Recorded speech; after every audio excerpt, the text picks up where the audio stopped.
កាមេរ៉ាបើកចូលពីខ្យល់លឺកំពូលអាគារទៅកាន់ក្លឹបពោពេញដោយពន្លឺនិងសំឡេង EDM អ្នករាំពេញ dance floor DJ វណ្ណៈលេងភ្លេងដ៏រំភើបស្នាមញញឹមលើមុខកាមេរ៉ាផ្ដោតលើសម្រស់ស្ត្រីម្នាក់សុវណ្ណានៅក្បែរមុខឆាកខាងក្រោយឆាកមានការឆ្លងចរន្តធ្វើឲ្យមានអគ្គិភ័យតូចមួយនៅខ្សែភ្លើងអ្នកបច្ចេកទេសភ្នាក់ប្រញាប់ទៅពិនិត្យកាមេរ៉ាបង្ហាញសំឡេងជាន់លើគ្នា DJ ចាប់អារម្មណ៍នឹងសំឡេងបញ្ចេញពីខាងក្រោយស្ត្រីនោះមើលជុំវិញជាមួយការព្រួយបារម្ភភ្លើងផ្ទុះពីខាងក្រោយឆាកមនុស្សស្រែករត់គេចកាមេរ៉ាទ្រាប់តាមជើងមនុស្សរត់ពន្លឺភ្លើងក្រហមឆ្លុះលើមុខតួវណ្ណៈរត់ចូលទៅក្នុងភ្លើងដើម្បីសង្សាររបស់គេដែលជាប់នៅផ្លូវចេញនៅក្នុងក្លាប់ពោពេញដោយផ្សែងអគ្គិភ័យបំផ្លាញឧបករណ៍ភ្លេង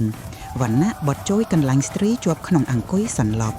វណ្ណៈឃើញសុវណ្ណាសន្លប់ជាប់ចិញ្ចៀងគេយកអាវគ្របមុខនាងហើយយកដៃលើកនាងចេញផ្នែកមួយនៃដំបូលធ្លាក់ចុះខណៈពេលវណ្ណៈទាញនាងចេញភ្លេងក្រហមបំភ្លឺមុខគេវណ្ណៈបើកទ្វារខាងក្រៅតែទ្វារជាប់គេប្រើជើងទាត់ពេញកម្លាំងពេលចេញមកក្រៅទាំងពីររលត់សន្លប់ក្នុងស្មៅអគ្គិភ័យនៅពីក្រោយបំផ្លាញអគារទាំងស្រុងពេលព្រឹកកាមេរ៉ាផ្ដោតលើសំណល់អគារបំផ្លាញវណ្ណៈកាន់ដៃសុវណ្ណានៅមុខភ្លើងសល់អេក្រង់ទូរទស្សន៍បង្ហាញព័ត៌មាន DJ វណ្ណៈជាវីរបុរសជួយសង្គ្រោះជីវិតស្ត្រីម្នាក់ពីក្លឹបឆេះវណ្ណៈនិងសុវណ្ណានៅក្បែរទន្លេងើបមើលព្រះអាទិត្យរកបង្ហាញថាជីវិតថ្មីកើតឡើងវិញ